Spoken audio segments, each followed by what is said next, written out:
This is Python's Paradise. This is your host, Greg Gilbert, aka the Python Hyena, straight out of Fredericton, New Brunswick, Canada, but wishing he was in Toronto, Ontario, like my beautiful background here behind me.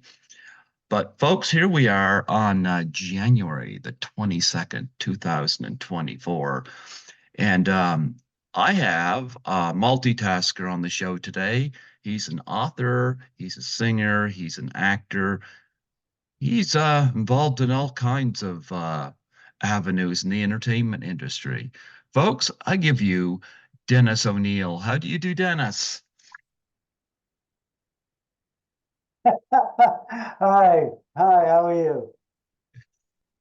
I didn't hear that applaud. What was that? Silence applause there? No, it was did you hear the crowd? Oh, I think I hear it now.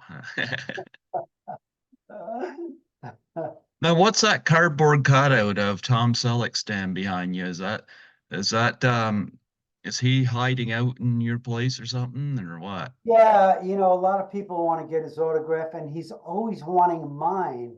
So he's always knocking on my door. And I said, all right, come on in, stay in the background, don't move, don't say a word, I'll be interviewed. And he promised he wouldn't. So he's just standing there.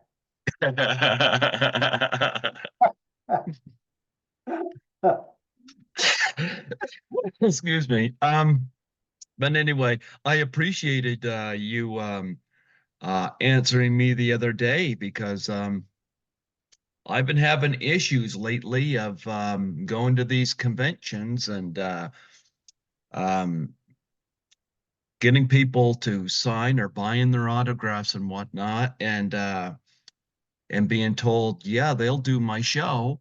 And then when I reach out to them, which is what happened recently, they say they've done all these other podcasts and refuse to do mine. And I'm like, you know what? If I had a known I was going to be met with that attitude, I wouldn't have given them any business, you Yeah, know? What I find problematic with that is that I mean, look, I'm not going to claim to be the best podcaster out there. I think there's lots of room for everybody. When somebody tells me that they've done all these other podcasts, I could just listen to those. That's about the same as um telling a homeless person at a soup kitchen that they can eat off somebody else's plate. You know, it's no, it doesn't work that way. And these people generally get called out at cons. You know, I've dealt with it before, and um, I'm not standing in line for anybody. You know, it's like if I'm gonna be pushed aside because of these people think other people are more important, then I can use the same attitude at conventions, you know. I'm going to start now when I go to conventions, just visit the people that have done my show because after all, they gave me their time. yeah, yeah. So, so I'm getting tired of the attitude, and I'm not the only podcaster that's been running into this too. There's some of us out there that are very genuine, who are we're not doing this for money. We do this because we enjoy it. I work as a cleaner. I today I start two cleaning jobs. So I'll be working some 12 to 13 hours a day. Not that these people would understand that, you Right, know? right. Yeah. Well, I don't have to spend my money that I earn at those jobs at their table. So I want to thank you because I loved your answer because I'd love to come on your show and I'll play by your rules. And I'm like, you know what? I'm more than happy to have you come on. I appreciate you reaching out. Sure. Well, my friend Jackie, and I never know how to pronounce her name, Giro, she was on your show.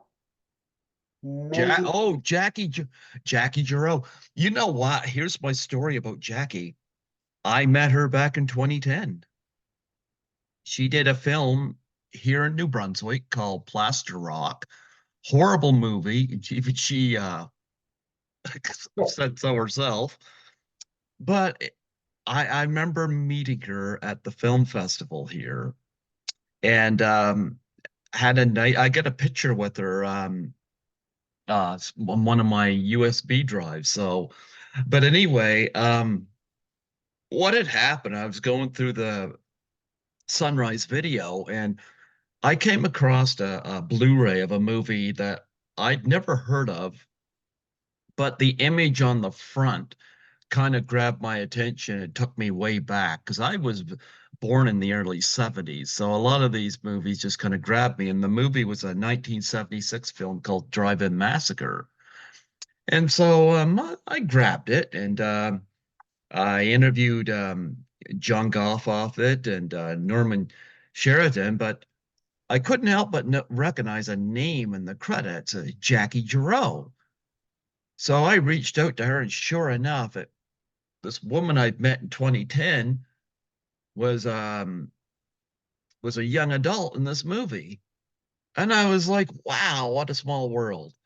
So we got kind of reacquainted, and she came on for her third time last year, and she may be one of these ones I have on every year because we have that connection, you know.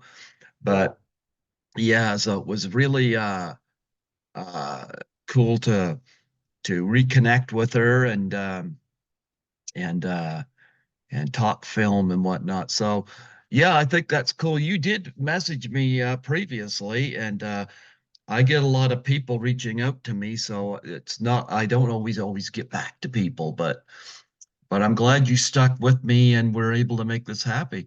How do you know Jackie? She found out about my TV show Bailout that I'm pitching to the networks, and she said she wanted to start pitching it. So Uh-huh.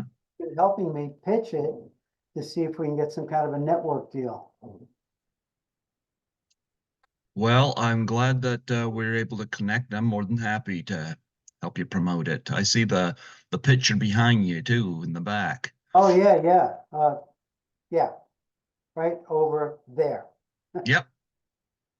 Yeah, Yep. on the opposite side of Tom Selleck, who's still trying to remain conspicuous over there. Yeah, I have to commend him for staying so still and not speaking, and it's really nice of him. And I keep promising him I will give him my autograph before he leaves my house. And he's got to leave my house soon, but it's raining outside right now in Fort Worth, which is where I Yeah. am. So, I'll cut him a little slack. But anyway, my TV show is about a New York City detective who has a run-in with the mafia, and since he had the run-in, he knocked out a one of the captains, a May Hmm. guy, and now there's a contract out on his life. So he goes to Fort Worth to take over his uncle's failing bail bonds business. The mob follows him, and when they find him, they end up liking him. So instead of whacking me, they end up working for me as bounty hunters. And they really don't know what they're doing. So it's like the gang that couldn't shoot straight. And so it's a comedy. I had Lorenzo Lamas on. Lorenzo Lamas was, he He had was in Greece. Grease, Yeah. Falcon Crest, Renegade. He had his own show, Renegade, for 5 years. Um, and then I had Terry Kaiser, who played the dead guy in Weekend. Yeah. Terry, I just had Lar Park Lincoln on here for the second time, Oh, who was in Friday the 13th, The New Blood, and she is looking to connect me with Terry Kaiser to have him come on here. I've heard so many good things about him, you know. yeah, yeah. Mm-hmm. Then I had Marshall Teague, his claim to fame was Roadhouse. If anyone Mm-hmm. saw Roadhouse, that big fight scene, that was with Patrick Swayze and Marshall. And Marshall played the bouncer and the right hand man of the mobster. And then he went on to Armageddon. He went on to all these Tom Cruise films. Well, he's in it as well. And just recently, I had a guy by the name of if you guys out there are MMA fans, UFC fans, You would know this name instantly. Hoist Gracie. Yes, He's I know that name. Yeah. okay, so he's like what Muhammad Ali is to acting, to boxing. That's Hmm. what Hoist Gracie is to MMA. His whole family started the UFC about 30 years ago. So I met his mom, who introduced me to her son, who's best friends with him. And we got connected. So he's in my show as well. Nice, nice. No, I've never had Lorenzo Lama on here, and I've never had Terry Kaiser, but certainly working on those. But Have you ever had um, Joe D'Onofrio on? Joe D'Onofrio was in A Bronx Tale, and then from that he was in other De Niro films. He was in Sopranos. He looks and sounds like a very young Joe Pesci. oh, nice. Yeah, so Joe Pesci, what? Do I make you laugh? Am I funny? Am I a clown?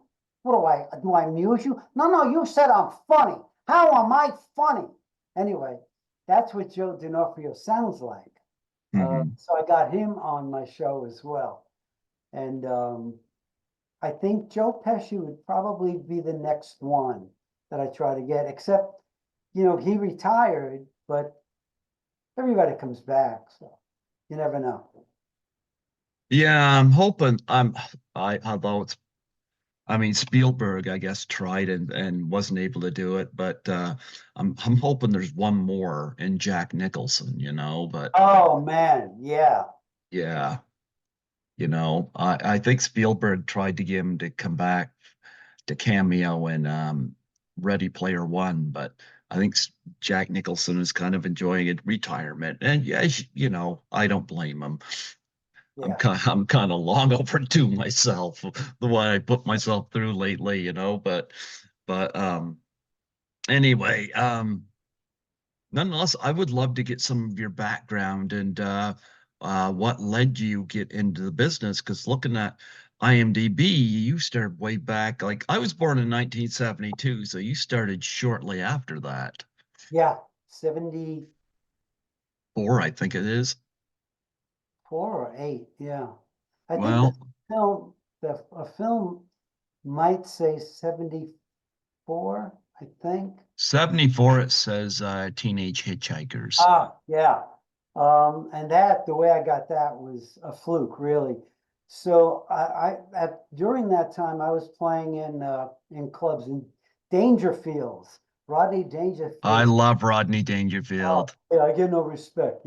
He is the greatest. I mean, he is a class comedic act. The I guy, just had his wife from Easy Money on 2 days ago. oh, wow.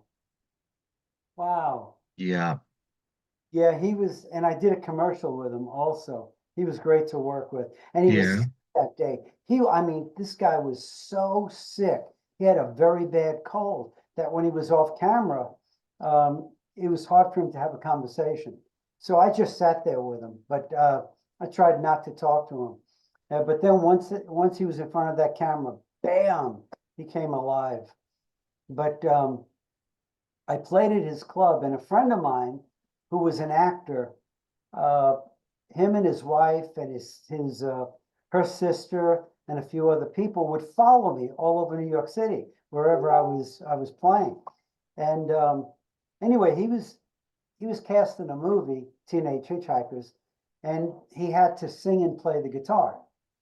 So he called me and said, Dennis, I was cast in this movie. He said, they don't know yet that I can't sing and play the guitar, but you do. Would you like this role? And I said, well, no, I'm a singer. He said, no, all you have to do is sing and play the guitar. I said, well, if that's all I have to do, yeah, but I don't want to act. I don't even want to be an actor. He said, okay, all right. So he introduced me to the director. I went down, I auditioned. And what I auditioned for was singing and playing the guitar and doing some voiceover work for a guy that was singing and playing the guitar, but the guy was terrible. So the director said, okay, you got it. So he gave me a date and time to go to set in New Jersey, and it was around midnight. And I went there. So I'm in this van. They put me in this van, and the director comes over and gives me the script. And I said, "What's this for?" He said, "It's the script." I said, "Yeah, but for what? I mean, I know the song." He said, and he started laughing. He said, "Well, your lines are on this." I said, No, I know the lines to the song." He said, "No, your lines to speak." I said, "Whoa, wait a minute. I'm not speaking. I'm going to sing and play guitar." He said, "No, you're one of the leads." I said, "Oh, no, this is a big mistake. I'm not an actor. I don't do this." I said, "I sing and I play the guitar." He said, "All right, well, now you're in a movie, so you got a good part." I said, "No, I don't want it." And he looked at me and said, "Are you crazy?" I said, "No." He said, "Come on, man, you're on the set. Here it is." I said, "Well, you never told me. You only told me that I was going to sing and play guitar." He said, "Well, I just thought you knew, but here's the script. You got to say these lines." And I argued with him. I said, "I'm not an actor." He said, "Oh man, I can't believe this." He said, "I'll give you $200. I said, "Give me the script." And I took the script. I said the lines, and that was it. And I thought I was terrible. And he said, "Good job, good job." And I figured, yeah, that's just a Hollywood thing that you say to people. And I never watched the movie.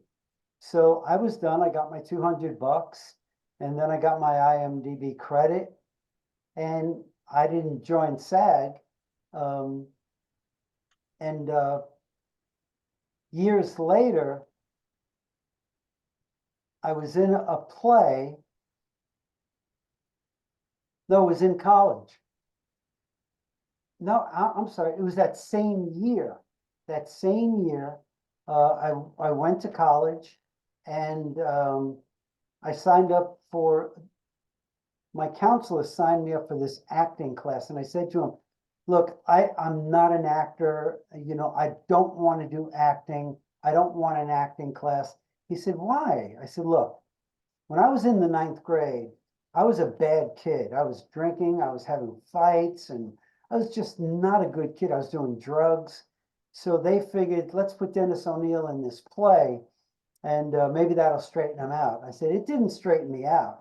What it did was it made me really angry because they put me in this play and I'd never done anything in my life. So I'm sitting at a desk on stage waiting for my turn to come downstage and do my monologue. And I am so nervous. So it was my turn. I come downstage and I got a little too far, a little past the lights. And when you do that, before you hit the lights, you can't see anyone because the lights are so glaring. You can't see the audience. But I came down a little too far and I saw the audience, and there were like 500 people in the audience. I got so frightened, I literally peed in my pants on stage. And I'm in front of 500 people, peeing in my pants, and I turned to the side so they wouldn't see it.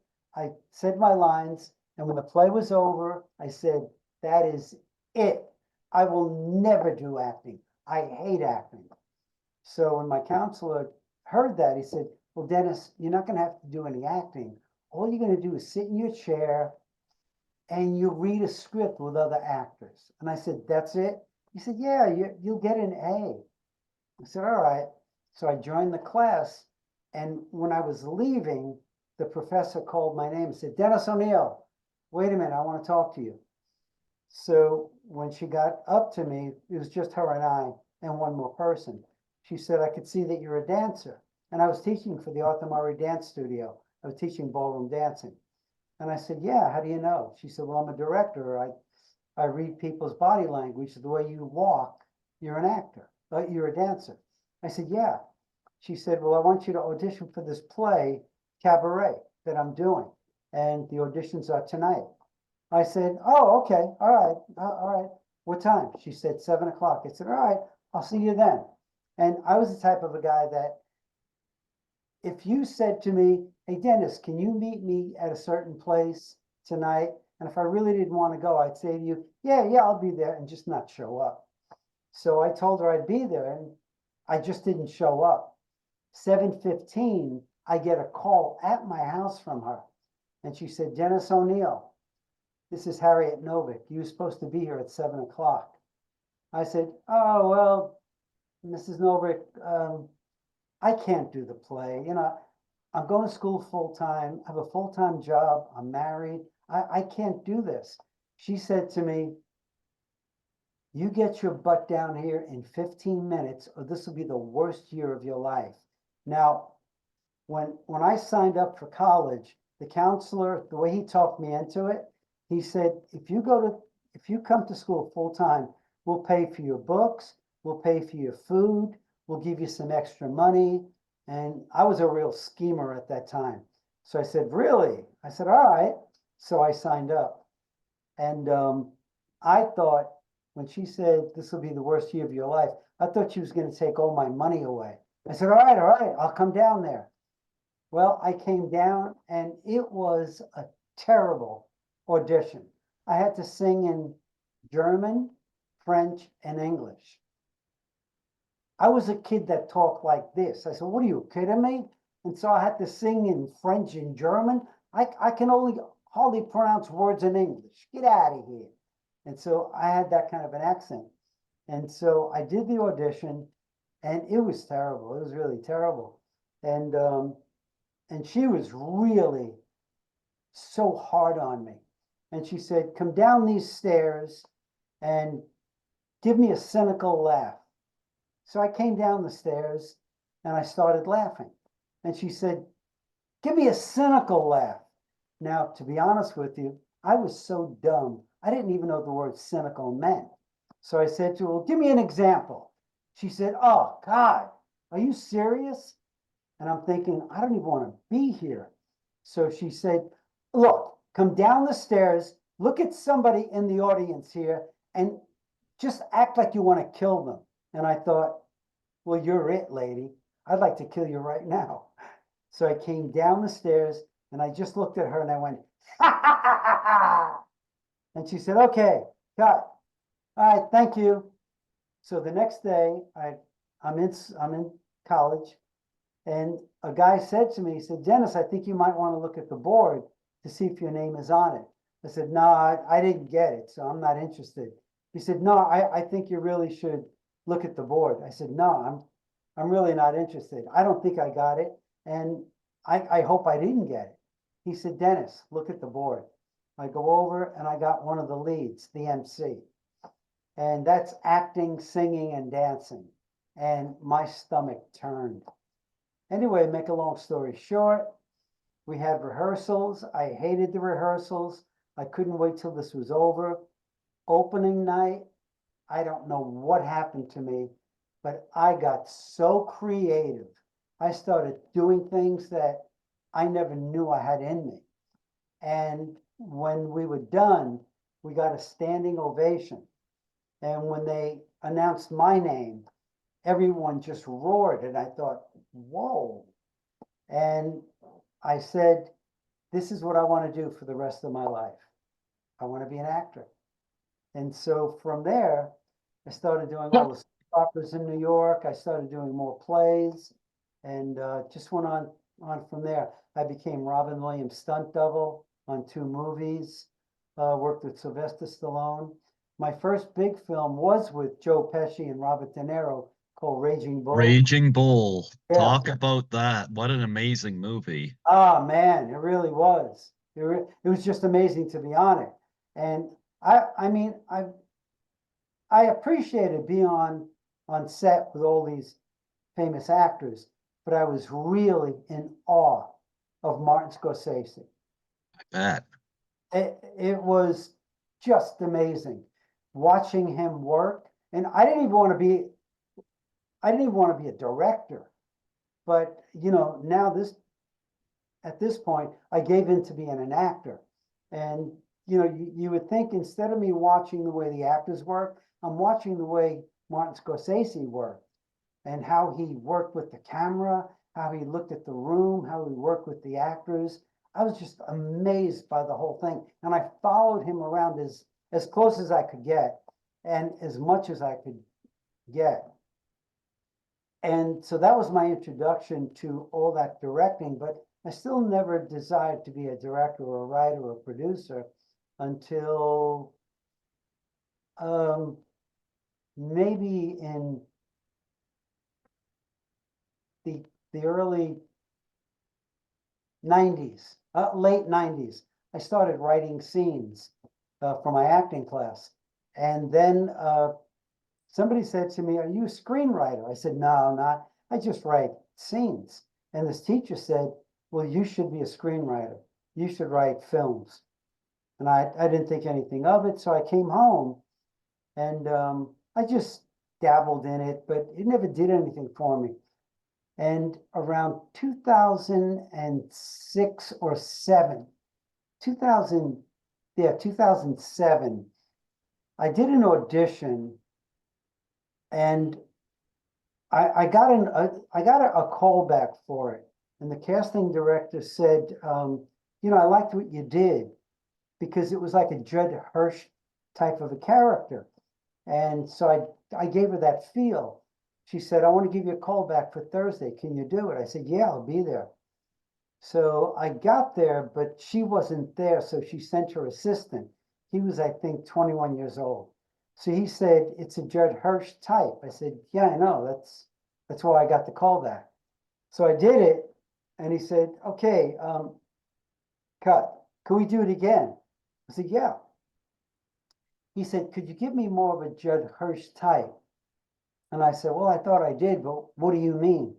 He said, "Well, Judd Hirsch was kind of effeminate."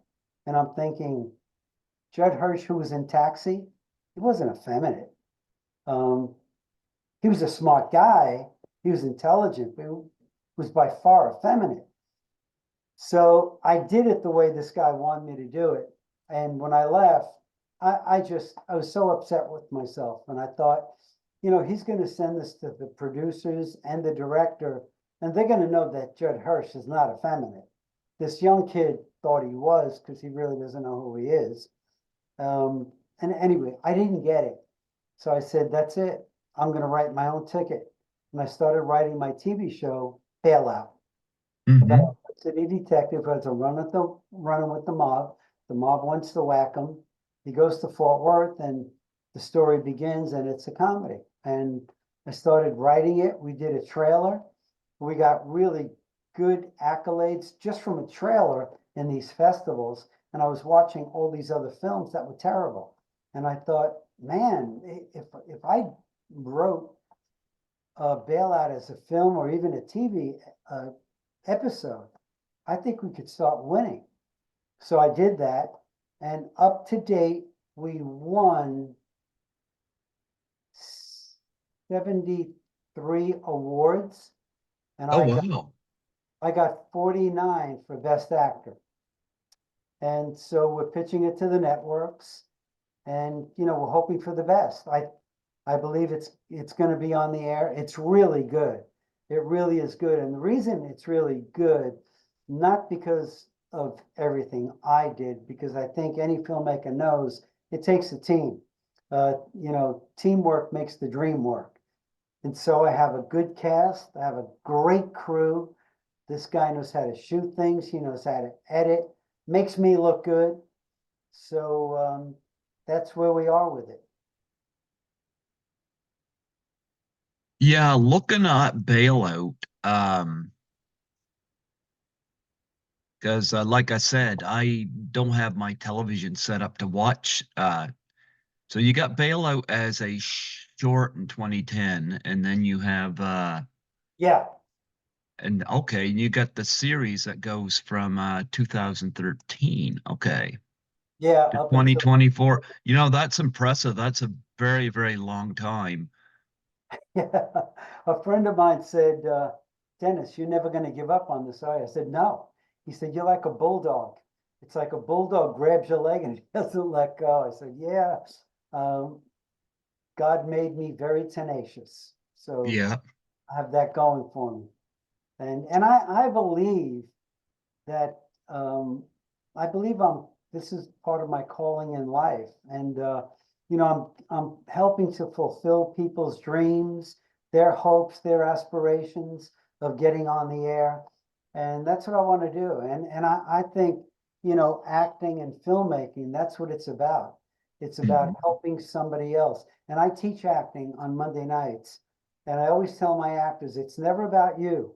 It's always about somebody else. So when you're in a scene with someone, you have to start thinking, what can I do to give them something to enhance their performance? And if they think the same way about me, then what happens is we become the best we could be for the audience sake, because we want to draw the audience in and we want to give them something to look forward to. We want to give them something to feel good about. So, and that's why I wrote Bailout. It's family oriented. Somebody said to me, Bailout reminds me of Walker, Texas Ranger with a Brooklyn feel. And I said, good. I take that as a compliment because it is about a Brooklyn detective, and that's where I was born and raised. So, Mhm. so that's where we are with it right now. Well, I do know that going back, you had mentioned you touched on Raging Bull. You were listed as an uncredited dancer in that.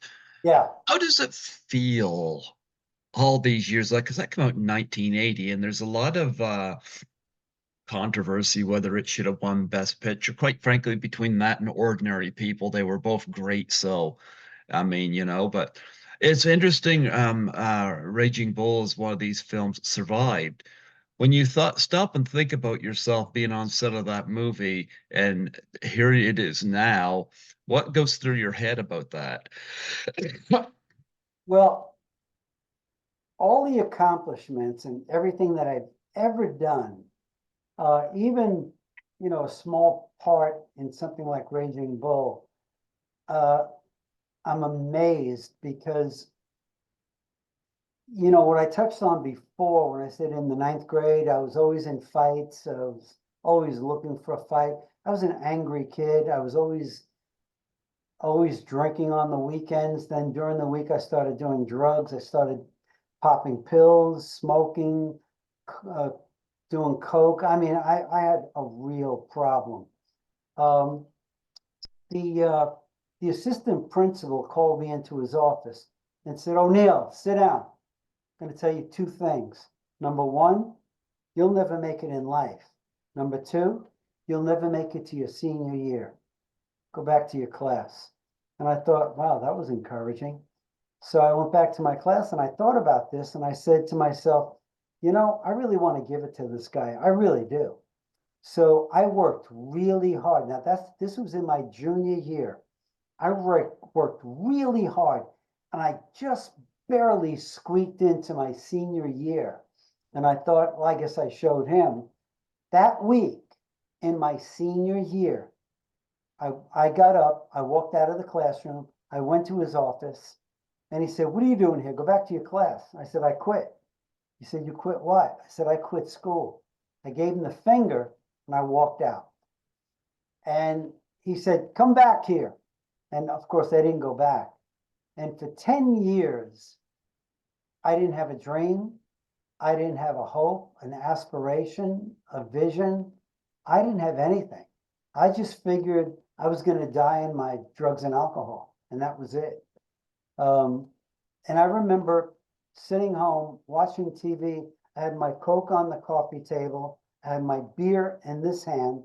I had my Coke that I was uh, on the table, my joint that I just smoked. And I looked at everything and I said, I guess I'll just die doing drugs.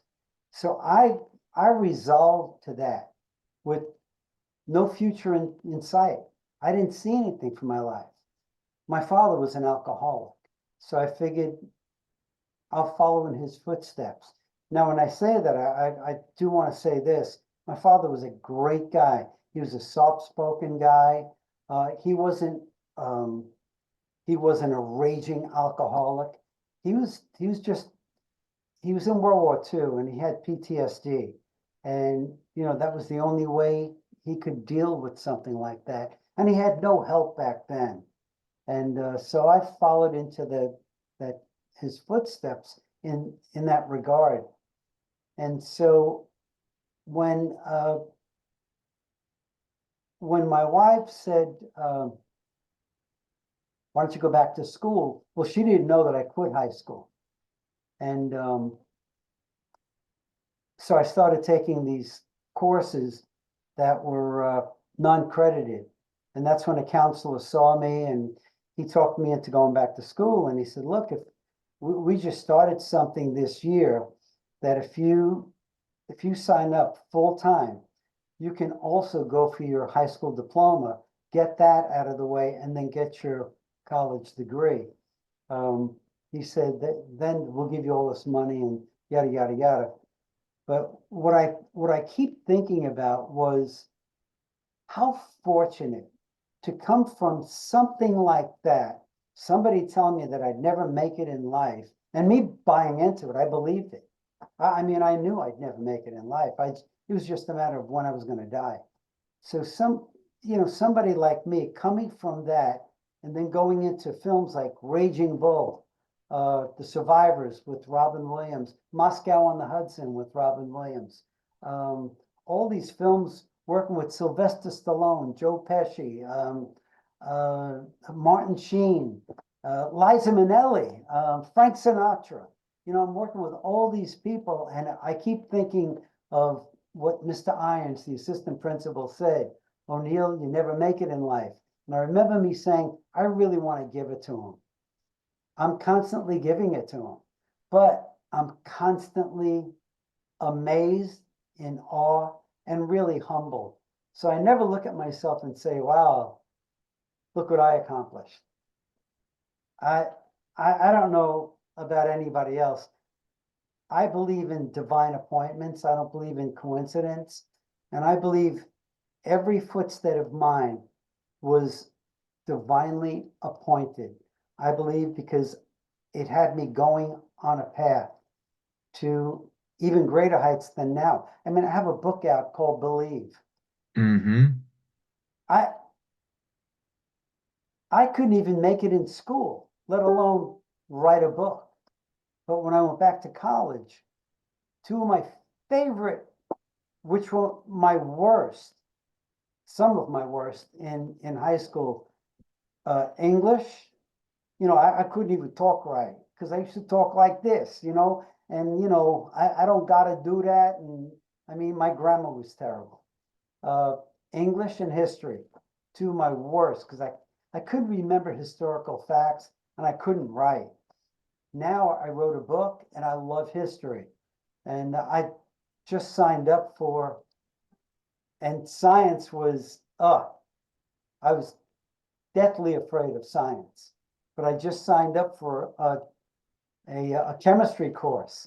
I don't know why, but I just love education now. So I'm totally humbled. So, when you ask me, so how does it feel to know that you're on this movie? It's a humbling experience. It's like an out of body experience. And when I see myself on the tube, people say to me, "Dennis, aren't you excited? You're not showing any excitement." And I don't, because it's hard to believe.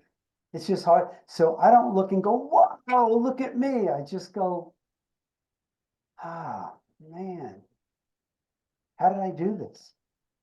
But again, I believe in divine appointments. I do too. I do too. Good. Uh, I wanted to ask you about some people where you worked with, like Robin Williams is somebody I always loved. I felt bad. It's going to be 10 years this year that he left us. And his daughter Zelda is actually directing a movie for next month. A horror comedy. So I'm kind of interested to see what she is like behind the camera with that, seeing Wow. if she's got her dad's sense of humor, which will be interesting. But Robin Williams was quite the character, and I've heard all good things about him from those that I've interviewed that's worked with him. Please talk about your experiences with Robin. Well, the reason you heard all good experiences is because there was nothing bad about Robin Williams that you could say. I mean, even if you um, went in your mind and started to try to think of a moment that was bad about him, where maybe he lost it or he wasn't kind to someone, or, we all have our bad moments. I was I was this close to him.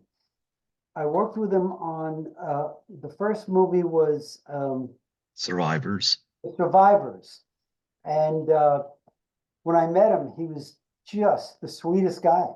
Um, so we worked together, and he started to trust me. So he asked me, "Hey, would you like to go to cross country skiing with me this afternoon?" No, no, tomorrow, because it was Saturday. We had the day off. I said, yeah, yeah. How many of us are going? He said, just you and me. I said, oh, yeah, okay. So we went cross country skiing, and it was a surreal kind of an experience because he was in front of me, and I'm thinking, I'm with Robin Williams. I mean, he is the greatest comedian that I've ever known. And he's so quick-witted, and he wasn't funny on the trip. We we went for a few hours. When we got back, the producer called me aside and he said, "Listen, you can no longer go on these trips, these cross-country trips with Robin." I said, "Oh, I didn't know. All right. Why?" He said, "Because we don't want Robin going on these cross-country trips because of insurance purposes. So if he asks you again, talk him out of it."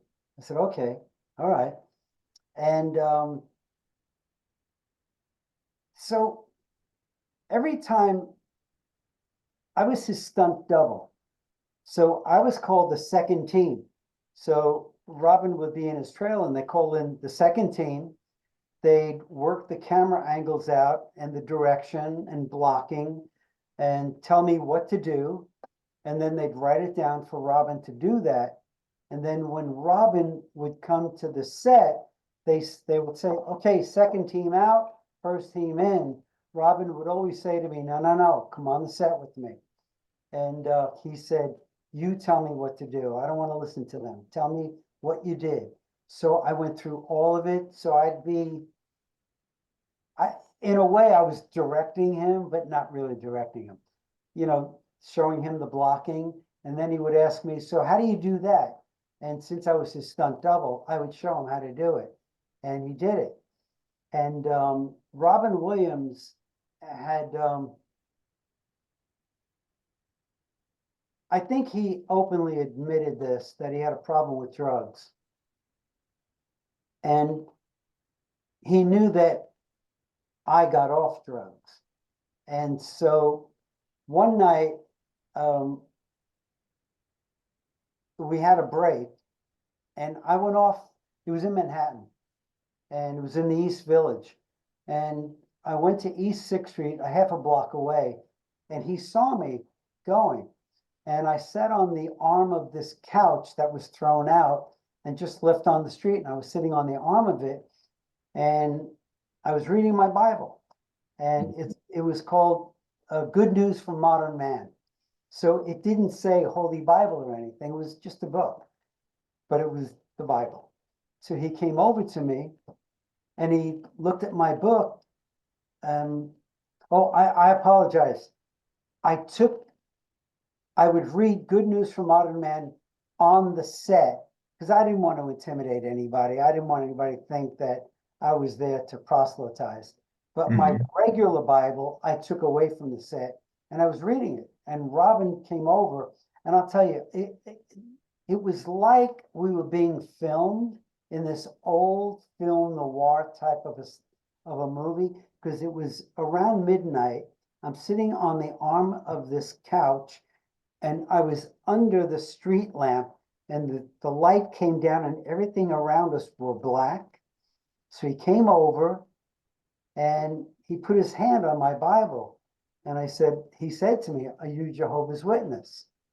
And I said, no, no. Sometimes I witness for Jehovah, but I'm not a Jehovah's Witness. He said, well, what are you into? Now I'm thinking, oh man, I didn't want him, I didn't want him to see this because I didn't want him to think that I was going to start preaching to him in any way. And I'm thinking, if I share my faith with him and he doesn't like it, I could be fired. And I said, well, I just shared my testimony with him, my experience. And I said, Robin, look, this is my personal experience, and I'll share it with you. So my testimony is pretty funny because I do these impersonations of different actors. And I said to him, you know, can you picture Rocky going to church? And I said, hey, yo, Adrian, I'm going to church. You want to come with me? Oh, Adrian, I'm saved. So he started laughing. And then I said, can you imagine Popeye praying over his spinach? Oh, oh, bless me, spinach. Amen. Now he's really laughing. And one of his favorites was Elmer Fudd. And I said, can you imagine Elmer Fudd having this religious experience and then saying, hello, my name is Elmer Fudd. If you see the wabbit, will you tell him I love him? Where's the ward? And now he's hysterical. And then I get to the really deep part of my, my testimony. And I said, Robin, for me, it was literally a coming to Jesus moment. I said, I was doing drugs for 20 years and I was a drug dealer. And I said, that night when I had this epiphany, I said, it changed my life. And all of a sudden, I just asked him if he believed in God. And I didn't mean to ask him that. I didn't want to ask him that because asking him something like that, he could really say, okay, get him off the set. And it just came out of my mouth. And when I asked him, he looked down. He said, my mother was a Christian, my father's Jewish. And he said, yeah, I believe the way you believe. And I said, well, Robin, I believe I'm going to see you in heaven someday. And this is what he did. He grabbed my hand and he looked at me and he said, Dennis, I want to thank you.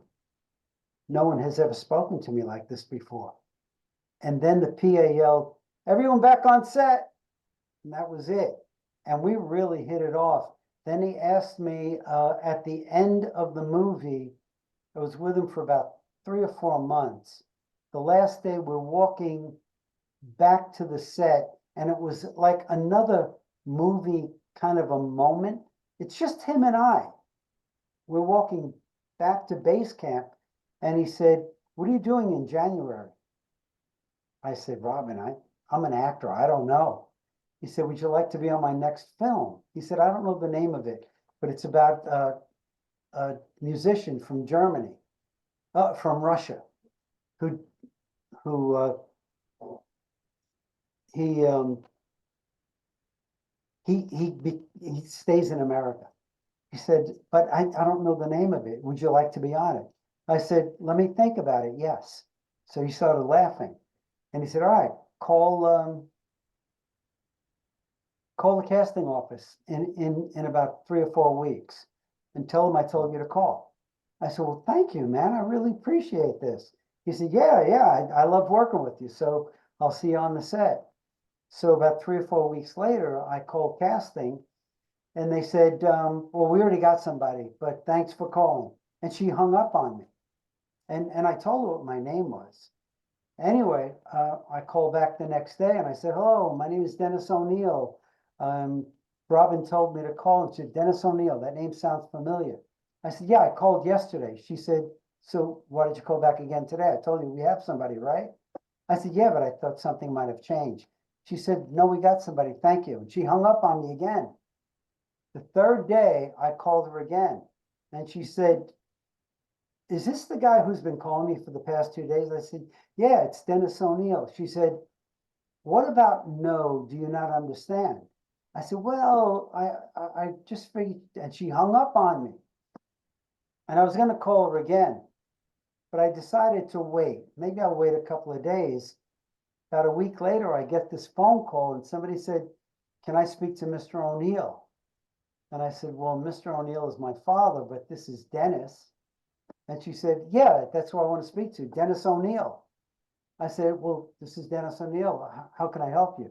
And she said, well, this is so-and-so with the movie Moscow on the Hudson. And it was that woman. And she said, Robin told me to give you a call and we want to know if you're available on this particular date. And I wanted to say to her, I don't know, I have to think about it, but I didn't. I said to her, well, yeah, I'm absolutely available. She said, okay, you'll be working another 4 months or so. I said, okay. So when I got there a week later, uh, we're in this big hall and everyone's waiting for Robin to arrive, and his driver was a little late. So Robin finally arrives, and I'm in this room with everyone. Robin comes in and he's looking around, looking around, looking around, and he spots me and he says, brother, come here. So he met me halfway. We both hugged each other. Well, he hugged me. So, of course, I hugged him back. And I was in awe. I was a little embarrassed because, Rob Williams is giving me this special attention, and we just hit it off. So every day we would just talk. He finally got off drugs. Oh, he was weaning off drugs. I think at that point he finally got off drugs, and he was so happy about it. We just talked about a lot of different things. He was the kindest, sweetest, the best actor I've ever worked with. He couldn't be more giving, and he really enjoyed and he wanted the director to hire homeless people as extras just to give them a day's pay. And I mean, I always thought, and I still think when I grow up, I really want to be like Robin Williams. And here's the thing in closing about that. When he died, I heard that a pastor in LA took him under his wing and started to mentor him. And Robin Williams was being interviewed by Diane Sawyer. And she mentioned something, and he said, well, Buddha says that, and he puts it this way. He said, but the Bible says it also, and the Bible puts it this way. And I'd rather believe the way the Bible says it. He said, I like that interpretation much better. Now, wow. And so Billy Crystal said on television, if Robin really liked you, he never shook your hand. He always hugged you. I started crying when I heard this because Robin Williams, when he saw me on Moscow on the Hudson the first day, he didn't shake my hand. He gave me a hug. And that just touched my heart. And it was an honor to work with this guy. I mean, just to share stories about him, that I had personally with him was just amazing. Just amazing. Wow. I felt bad when he left, and Yeah. but I'm glad that you get to speak to him about God and the Bible. I Good. I'm my glad. you know, I've been a believer pretty much my whole life, and I got my dad's Bible. Dad passed away in 2022 after an 8-year battle with ALS, and interestingly enough, Dad maintained a believer right up to the end, So it's one thing I always remember about him. So I don't know what was going on in detail with Robin those last few days, but I do believe Jesus saves. So Yeah. yeah. Yeah. Well, and you know what? Here's what I believe. I know a lot of people believe, well, if you take your own life, you're going to hell. You know, we're assured that we serve a merciful God. A merciful God wouldn't take someone who's got issues in their brain, who's got a sickness, a depression, and send them to hell. I don't believe that at all. And when Robin Williams took his own life, I looked that up. I looked suicide up and I did research. The moments leading up to that, people who take their own lives, most of the time, don't know where they are, who they are. They don't know who's around them. Because some people say, well, didn't they think about, their loved ones? At that point, they don't even know who their loved ones are. So, and to do something so drastic, you can't be in your right mind. And as time went on, I heard that Robin was misdiagnosed I with this, heard that too. yeah, with this disease. And unfortunately, his mind just went. Yeah. And I believe, like I said to him on The Survivors, I said to him, actually, what I said to him was, I said, Robin, do you believe that Jesus Christ is the Son of God, died for your sins, and was raised from the dead? And that's what I couldn't believe that I said to him. And that just came out of my mouth. And that's when he said, my mother's a Christian, my father's Jewish. He said, yeah, I believe that. And that's when I said, I believe I'm going to see you in heaven someday. So I believe I will see him in heaven someday. And I believe, um, God gave him a sense of humor for a purpose. And I believe once we get there, we're going to have those same traits that God gave us here on earth. I mean, the good traits, of course. And We're going to be unlike what we can't even fathom what we're like. yeah, Like my dad's gone. I miss him, but I know I'm going to see him again, yeah, know? And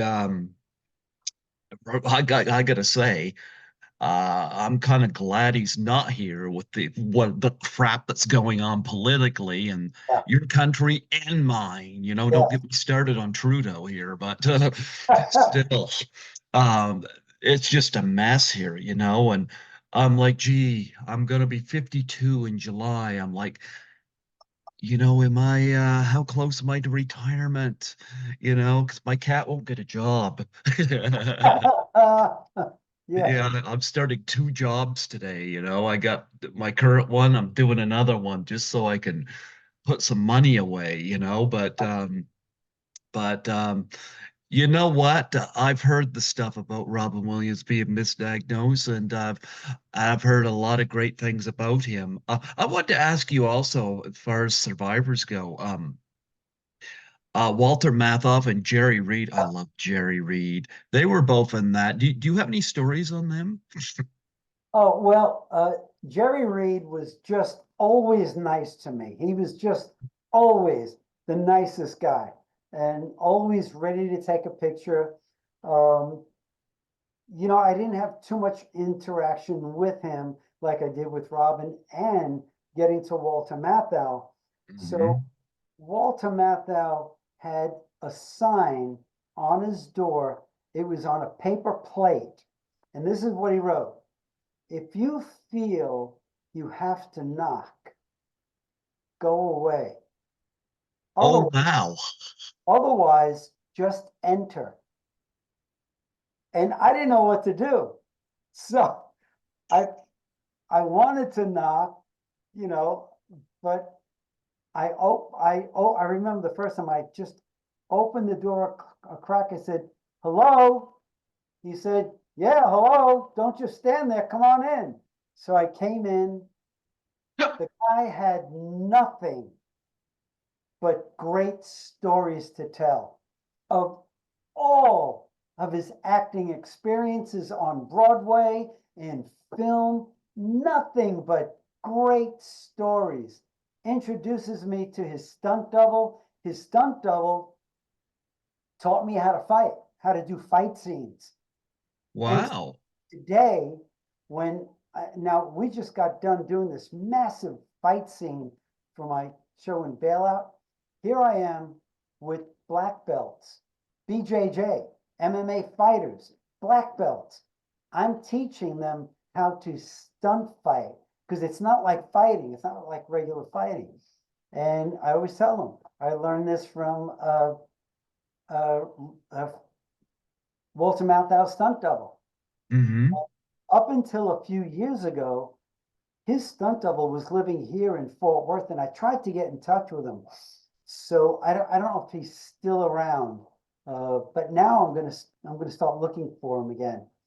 But yeah, I mean Walter Matthau, just the greatest guy, the all-time greatest guy. Always making you laugh. Um, what you saw off screen, what you saw on screen is what you saw off screen. He was just one of those guys who would tell stories and make you laugh for no reason. And he wasn't trying to be funny. He was just born funny. You know, it's interesting you say that because I've interviewed a couple of the Bad News Bears, and boy, Oh, they just spoke so highly oh yeah, of him. Even when Jack Lemmon visited the set, they spoke highly of both of them, and just the kind things that were said of both. But yeah, yeah. yeah. Now, Jerry Reed, I gotta say, hell of a guitar player. My I love how he tells stories in his songs, and loved him in Smokey and the Bandit, and so always loved Jerry Reed. So, do you have a favorite Jerry Reed song? No, I really don't. I like When You're Hot, You're Hot. But my brother's a smoker, so I played the song Another Puff for him one night, and he was like, "Really? Really? You're playing this?" I love Jerry. Jerry is Yeah. great. I've interviewed Susan Ewing, who is Hot Pants and Smokey and the Bandit, and she Oh, spoke kindly oh, of, yeah, she spoke kindly of Jerry, and yeah, Jerry was a talent. I remember when he passed as well, so and Mathoff. So a lot of great talents gone, but yeah, the memories live on. yeah. And Yeah.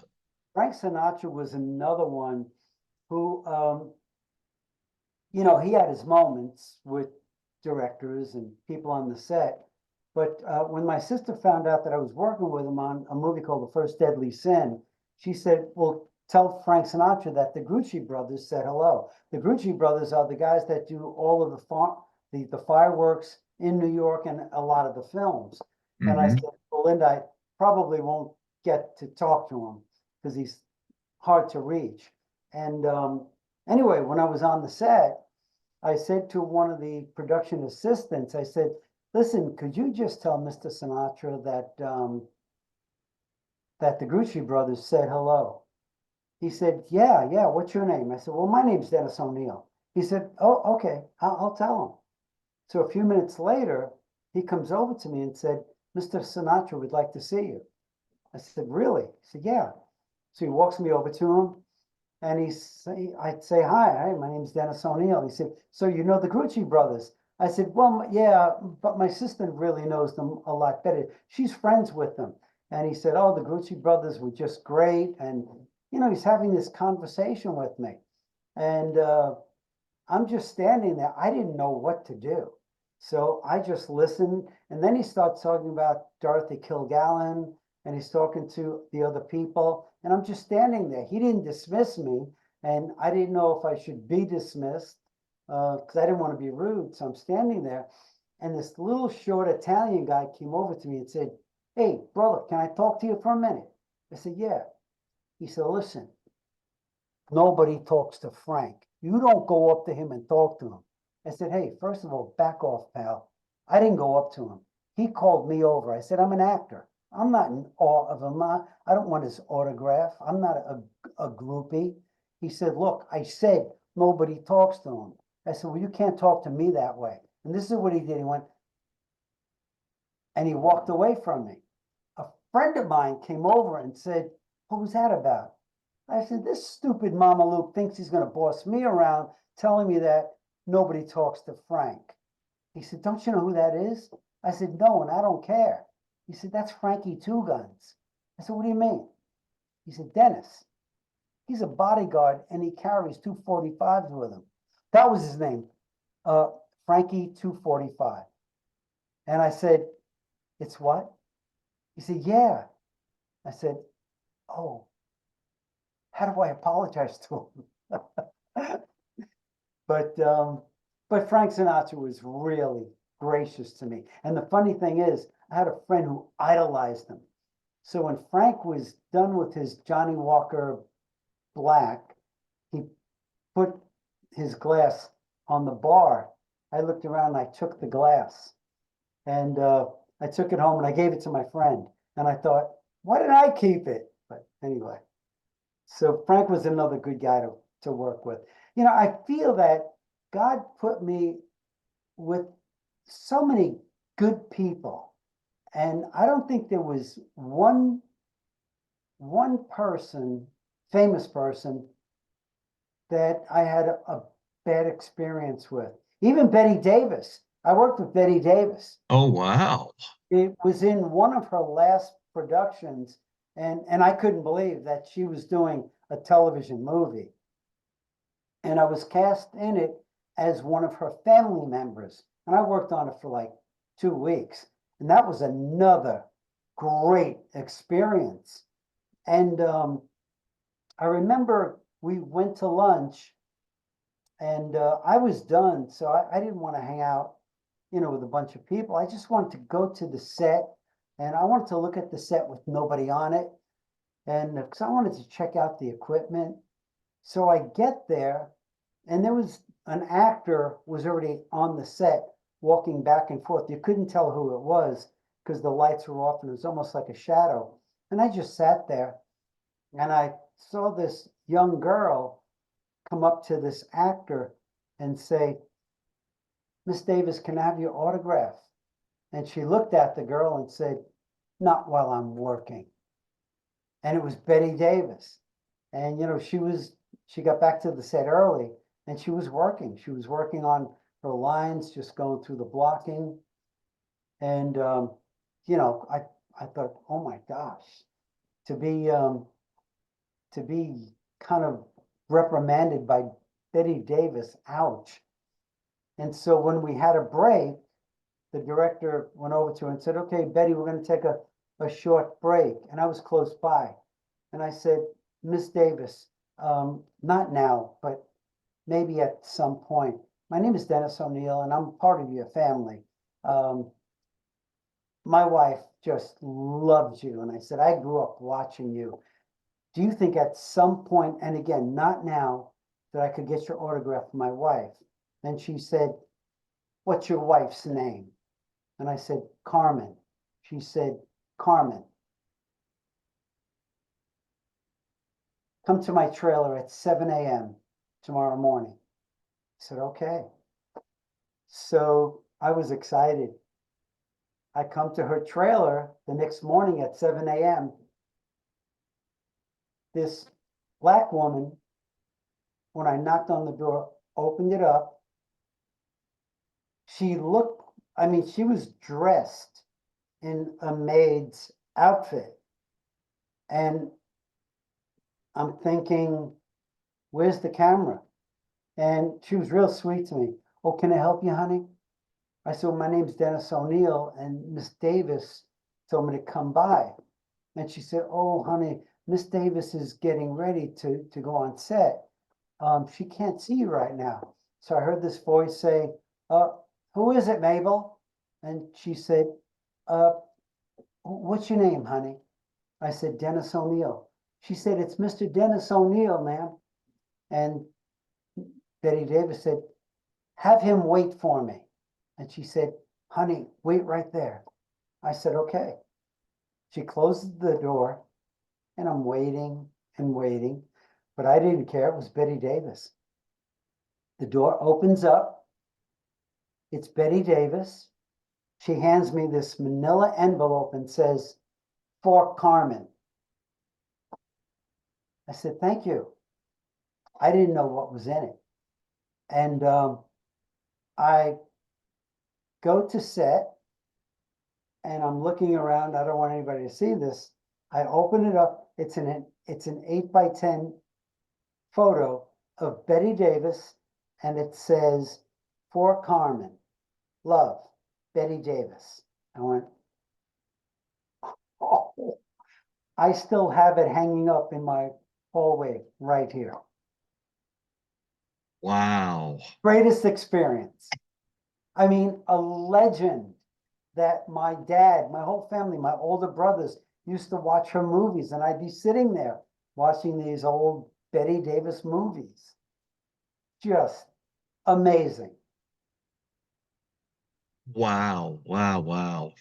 Yeah. Let, let's talk about Believer because it's your book and how long did it take you to write that I was, yeah, I was thinking about that yesterday.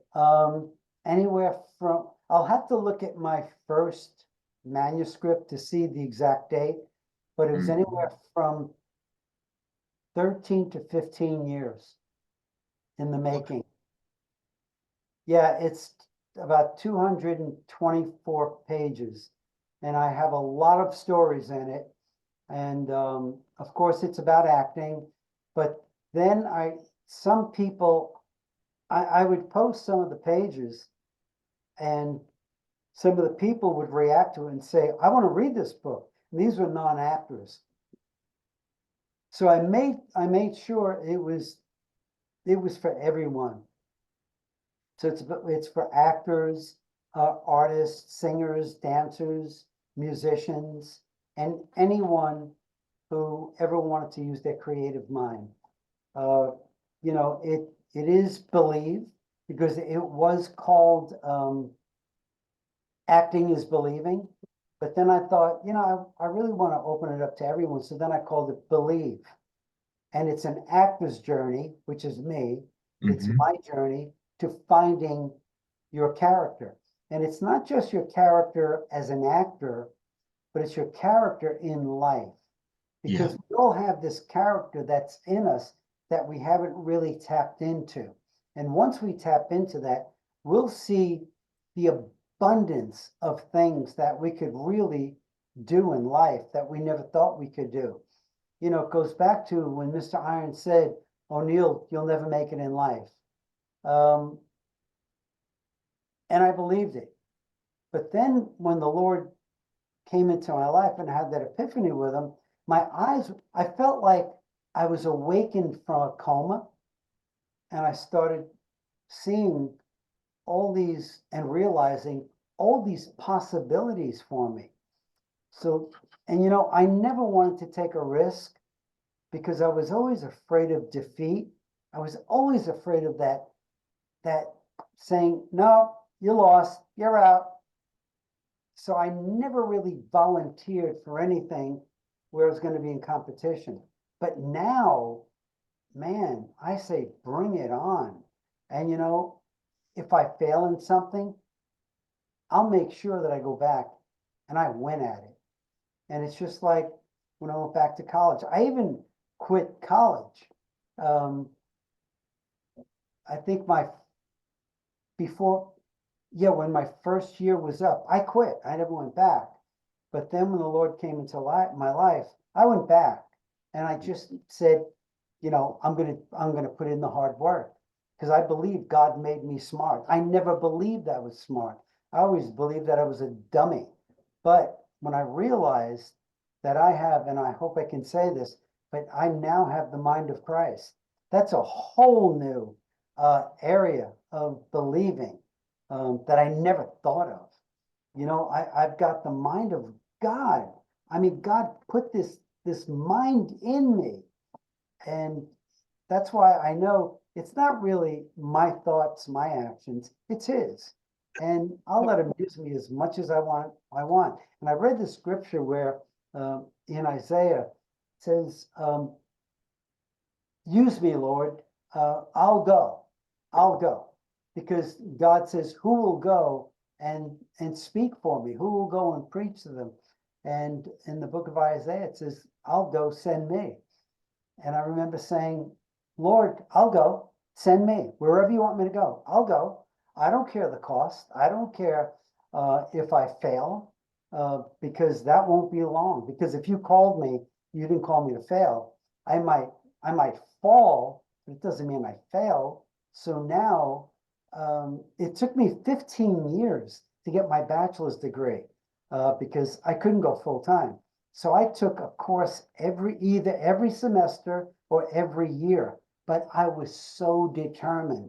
And I know where I got that from. I was never determined before, but God put that in me. So I want to make myself available to every opportunity. And I'm also writing two other books. One is called Living in the Moment. And that's what I want to do. I want to seize every moment. And my other book is about my life story, and it's called, I was in all the soap operas in New York, and the two main ones that I was in the beginning was From the Edge of Night to the Guiding Light. And the name of my book is From the Edge of Night to the Guiding Light. So my life was on the edge of night, and finally brought me to the guiding light. I don't know how I got into that, but you did ask me a specific question, didn't you? What was it? Well, about writing your book, yeah. But Yeah, believe. yeah, So it's that journey that we're all on. And mm. it's not a religious book, it's to the secular market, but I'm not ashamed to talk about, what I believe or what happened in Oh, my, absolutely. I don't always get it out there, and I don't always come off with scripture to back up what I'm saying. Um, because, if you live it, you don't have to preach it. That You is want your, me to tell you something? yeah, I've been thinking a lot about when you were sitting down talking to Robin Williams about your faith, and it's amazing to me because that moment, now I can't speak for him because I've never met him, but had you not spoke to him about your faith, he would never have gotten to, like, maybe from somebody else, I don't know.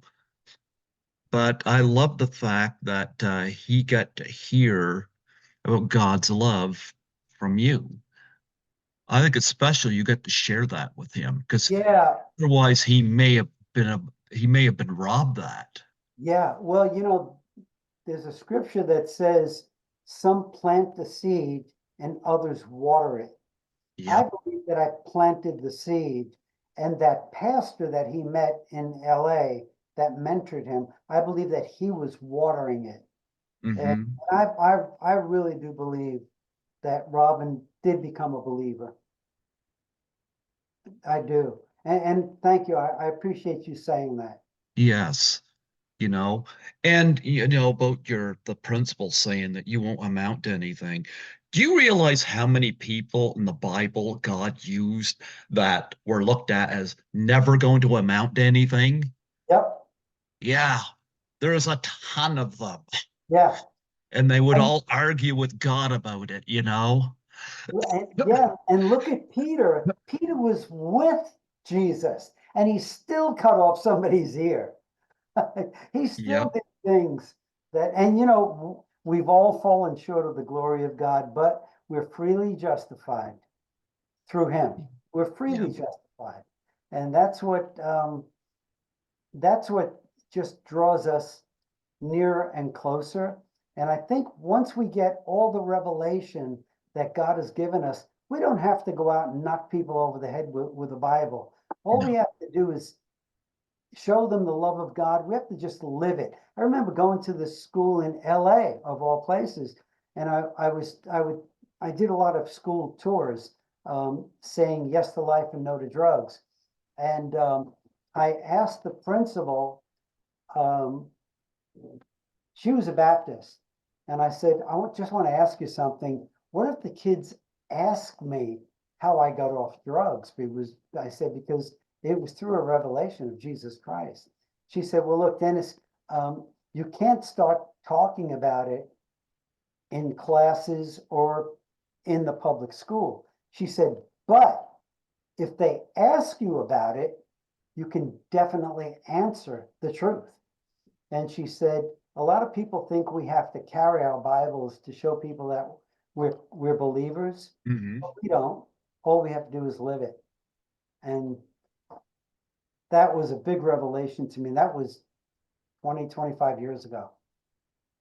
Absolutely. Well, I struggle in living it, but every day is a We new all do. day. Yeah, Yeah. we all do. Like, I mean, early last year, I lost a job. I was gaslit, but I handled it in the poorest way possible. So that was an example of my falling. But I always look at it this way. I'm a work in progress as far as God goes, and I'll Yeah. tell you one thing that stood out to me about my dad. Dad had ALS for 8 years. The last Christmas he was alive, I noticed something. Like he could barely move and he couldn't speak really, but he was trying to get a message out to the hired help. And I couldn't understand him. And what he was trying to do was tell the hired help to get the Kleenex box off the Bible. Oh, wow. And boy, did that ever grab my attention, you know, Wow. even in that state. And I was like, wow, Yeah. And I got to see Dad the morning before he passed, and I remember telling him that that was one thing that grabbed my attention because my dad was one of these people that would get up at 3 in the morning to go plow people's driveways out in the wintertime. He never asked for a cent for it. My dad, I learned a lot about living your faith through my dad because dad dad didn't do it to get paid for it or anything. It was just I I believe that he saw um, the Bible's something that you live, or your faith is something you live, and I've learned a lot of that through my dad. I'm very proud of who my dad was, and I'm glad he's not suffering anymore. But I always knew, and I said to him, I on his deathbed, I just all he was like his eyelid was twitching a little bit and a finger was twitching. That was it. And I said to him, I said, "You're gonna see our grandparents here very shortly, And Wow. I said, you're not gonna have this hideous, ugly disease anymore." He says, I said, my favorite biblical verse was always, "In thy house there are many mansions." Mm. Now I look around, I see mansions, but and it says, "In thy house there are many mansions." But Yes. our physical interpretation of mansions and what the Bible's interpretation are so far beyond our comprehensions. So uh my dad is in peace now, and I envy him there. Yeah. And I'm hoping that God will see me through the end as well, despite my many mishaps. Yeah. you know, but but uh but nonetheless, one of these times what I should do is I should get you and Jackie Giroux on here together. That would be great. I Yeah. would love to do that, and I'm sure she'd be open to that. I think that's amazing. I'm glad she remembered me all these years later too, and I wasn't even part of that film. So it's delight to talk to her and I want to thank her for connecting us. And I Yeah, want to thank you for answering that post on Facebook, you know, you coming out because I really I work hard at this podcast. I don't consider myself any better or any worse or whatnot than any of the other popular podcasts. But when I get turned away because I've done so many others, I don't feel like giving them business at these cons. I just don't. And I feel cheated by the people that I gave business to, where they ended up turning me down after so much promise. But the good news is I got you out of this. And you told some amazing stories today. In oh, thank fact, I you. think I might have another person or two I might be able to connect you with as well. Okay. Yeah, I think that they would love to hear your story. So yeah, I just need to find out where I can get a cardboard cutout of Emma Stone or Margot Robbie that I could have standing there. Amazon. I'm sure Amazon has, well, Amazon has everything, it seems. Yeah, I'll have to look into that, you know. Yeah, but that way I would look popular with the ladies if I had those. Well, this was Yeah. great. This was really great. Well, you know what, Dennis, this has been a delight. I didn't know what I was going to address to you outside your book when I looked through your credits there, and I was like, because I never know going in what an interview is going to turn out like. But boy, this was such a rewarding interview. I thank you so much for reaching out to me, and Good. like I said, I'm eventually I got to have you and Jackie on together. I think I'm, that would be I'm, great. I'm gonna send her a message. Yeah, I'm gonna tell her about it. Absolutely, absolutely. And you know, if anyone wants to see the first episode of Bailout, the first half hour, they can go to I am Lorenzo Lamas Bail Out. Bail Out is two words on Hmm. YouTube, and you can watch that whole thing for free. Absolutely. And if you want to, and again, this is up to you, if you want to send Lorenzo or even Terry Kaiser, like I said, Lar Park Lincoln, I got to reach out to her because she's going to give me his info. But Good, so good. you're two people that can vouch for me on you know. But I've had a few people from Greece on here, so I'm familiar with Lorenzo. But nonetheless, I'd be happy to have them on here as well. But nonetheless, this has been wonderful. And you'd like to promote where people can get your book? Yeah, well, they can get it on Amazon or they can write to me or Roaring Lambs. If you get it through me, um, well, I don't know what it is in Canada, but I get a special book rate and they wouldn't, I don't think you have to pay tax. Um, but if you get it on Amazon, if you're an Amazon Prime member, I think shipping is free. So you can get it on Amazon. It's called Believe, An Actor's Journey. Well, if you just put Believe, Dennis O'Neill with two L's, you can get it there. Okay. Okay. Well, before I let you go, would you mind doing a plug for my show? Yes. What would you like me to say? Or what do you need? Just state your name and say you're listening to Greg Gilbert on Python's Paradise. My name is Dennis O'Neill. I am listening to Fred Gilbert on Python's Place. Paradise. Let me do that again. Dennis O'Neill, and I am listening to uh, Gary Gilbert, Python's Pikes. Tom Tell, Selleck's judging you behind you. You know that, do you? yeah, okay, Tom, I'm almost off. Fred Gilbert on Python's Pikes. Paradise. Paradise. Oh, Pikes. Okay. Pikes is a coffee that Starbucks has. My name is Dennis O'Neill, and I'm listening to Fred Gilbert on Python's Paradise. Man, what a show this is. Watch it. Absolutely. Now you got to take Tom Selleck, get him his coffee. Boy, he's been standing by there, but so patient. I'm coming, Tom. Thank you so much, Dennis. We're going to do this again sometime. Yeah, we should. Thank you. Thank you, and God bless you, and thanks for sharing your faith. I so appreciate it. I feel so encouraged hearing your stories. I'm glad. God bless you as well. All right, take care, man. Bye bye. Bye bye.